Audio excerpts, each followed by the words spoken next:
Hi everyone, welcome to my YouTube channel. నేను మీ జ్యోతి.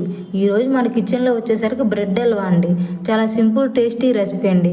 పెళ్ళిళ్ళల్లో ఫంక్షన్లలో వడ్డించే bread halwa అండి. ఇట్లా మనం ఇంట్లోనే చేసుకోవచ్చు అండి. చాలా సింపుల్ టేస్టీ రెసిపీ. మీలో ఎంతమందికి ఇష్టం అండి? నాకైతే చాలా ఇష్టం అండి. సో ఈరోజు వీడియో వచ్చేసరికి బ్రెడ్ హల్వా చూసేద్దాం రండి. Process wedding style bread halwa అండి. ఎలా చేసుకోవచ్చో చూసేద్దాం రండి. చాలా సింపుల్ టేస్టీ రెసిపీ.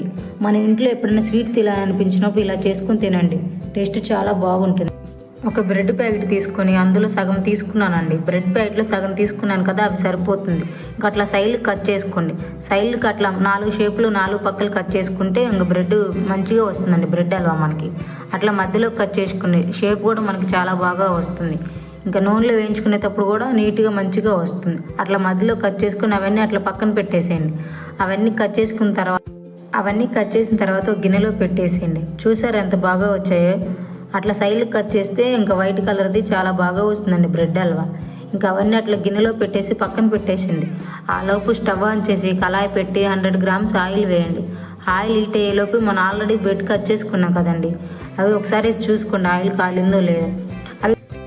బ్రెడ్ ఊకునే కాలుతుందండి. చూడండి, ఊకుని అట్లా వేయగానే అట్లా కలర్ మారిపోతుంది. అట్లా బ్రౌన్ కలర్ రాగానే ఇంక తీసేయండి. 2 సైడ్లు కాలిన తర్వాత అవి తీసి అట్లా ప్లేట్లో పెట్టేసేయండి. చల్లారేదాకా అవి పట్టుకోకండి, ఫుల్ కాలుతాయి కదా, అవి మళ్ళీ గట్టికి కావాలి. అట్లా మిగతా బ్రెడ్ కూడా అట్లా చేసుకొని మంచిగా అట్లా బ్రౌన్ కలర్ వచ్చేదాకా వేయించండి. ఆయిల్ కొంచెం ఎక్కువే పడుతుంది. బ్రెడ్ అంతా వేయించిన తర్వాత అట్లా పక్కన పెట్టేసేయండి. అదే గిన్నెలో కొంచెం ఆయిల్ వేసి 1 కప్పు బాదం పప్పు, 1 కప్పు జీడిపప్పు వేసి బాగా వేయించండి ద్వారగా వచ్చేలాగా. ఇంకా అవన్నీ వేయించిన తర్వాత గిన్నెలో తీసి పక్కన పెట్టేసేయండి. బ్రెడ్ అంతా చల్లారిన తర్వాత చిన్న చిన్న ముక్కలు చేసుకోండి. చూడండి ఎంత బాగా కాలింది బ్రెడ్. కట్ చేస్తుంటే సౌండ్ వస్తుందండి. బాగా గట్టిగా కాలితేనే ఫ్లేవర్ చాలా బాగుంటుంది. ఇంకా అవన్నీ అట్లా పక్కన పెట్టేసి స్టవ్ ఆన్ చేసి కళాయి పెట్టి 1 టీ స్పూన్ నెయ్యి వేసానండి. నెయ్యి లేకపోతే నూనె వేసుకోండి, సరిపోతుంది.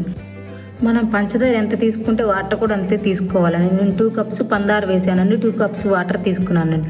సేమ్ కొలతంగా సరిపోతుందండి. అవన్నీ పందారు కరిగిపోయేదాకా బాగా మరిగించండి మీడియం మంట మీద పెట్టి. ఇంకా 1 టీ స్పూన్ యాలకులు వేయండి. యాలకులు వేస్తే టేస్ట్ చాలా బాగుంటుంది, ఫ్లేవర్ కూడా చాలా బాగుంటుందండి. కొంచెం 1 కప్పు పాలు వేయండి. పాలు వేస్తేనే బ్రెడ్ హల్వాకి టేస్ట్ అదిరిపోతుందండి. అవన్నీ బాగా మరిగిన తర్వాత ఒకసారి పాకం వచ్చిందో లేదో చూసుకోండి. దీనికి పాకం అంతగా రావాల్సిన అవసరం లేదండి. పంచదార అవన్నీ బాగా మరిగిన తర్వాతైనా ఇంకా పాలు అవన్నీ పచ్చివాసన పోయినాక మంచిగా అట్లా మరిగించుకున్న తర్వాత ఇంక బ్రెడ్లు వేసేయండి. చూసారా ఎంత బాగా వచ్చింది బ్రెడ్ హల్వా. ఇంకా అన్ని మీడియం మంట మీద బాగా కుక్ చేయండి. ఇంకా మధ్యలో అట్లా గంటతో మ్యాప్ చేయండి. ఎందుకంటే బ్రెడ్ హల్వా బ్రెడ్ని అట్లా కలిపితేనే టేస్ట్ చాలా బాగుంటుందండి. ఆల్మోస్ట్ బ్రెడ్ హల్వా రెడీ అండి. చూడండి ఎంత బాగా వచ్చిందో బ్రెడ్ హల్వా. స్మెల్ అయితే సూపర్గా వస్తుందండి. ఇంకా లాస్ట్లో కొంచెం జీడిపప్పు వేయించుకున్నాం కదండి, అవి వేసేయండి. అవి వేస్తేనే ఫ్లేవర్ చాలా బాగుంటుంది. Bread halwa ready. చూడండి ఎంత బాగా వచ్చిందో. స్మెల్ అయితే సూపర్గా వస్తుందండి. Almost ready. ఇంకా స్టవ్ ఆఫ్ చేసి పక్కన పెట్టేసేయండి. ఇంకా చూడండి ఆ గిన్నెలో వేసానండి. ఫ్లేవర్ అయితే భలే ఉందండి. స్మెల్ అయితే భలే వస్తుంది. మనం ఏ కలర్ వాడలేదు, ఏమీ వేసుకోలేదండి. స్వచ్ఛంగా ఇంట్లోనే ఇలా చేసుకోవచ్చండి. వెడ్డింగ్ స్టైల్ బ్రెడ్ హల్వా పెళ్ళిళ్ళలో చాలా ఇష్టంగా చేసి పెడతారు కదండి. ఇది సూపర్గా ఉంటుంది. అందరికీ చాలా ఇష్టం ఈ బ్రెడ్ హల్వా. ఇట్లా ఇంట్లో చేసుకొని తింటే చాలా టేస్టీగా ఉంటుంది.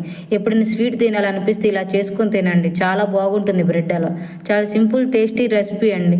ఒక 10-15 నిమిషాలు అయిపోతుందండి. చూడండి ఎంత బాగా వచ్చింది బ్రెడ్ హల్వా. స్మెల్ అయితే చాలా బాగుందండి. నేనైతే టేస్ట్ చేశాను కూడా, అప్పుడు ఎలా వచ్చిందో ఏమో అని.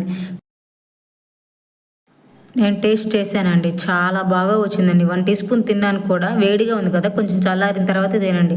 టేస్ట్ మాత్రం అదిరిపోయిందండి. బ్రెడ్ హల్వా చల్లారిన తర్వాత తింటేనే టేస్ట్ చాలా బాగుంటుందండి. మా వీడియో నచ్చితే లైక్ చేయండి ఫ్రెండ్స్. మా ఛానల్ని సబ్స్క్రైబ్ చేయండి friends. Thank you so much watching my video.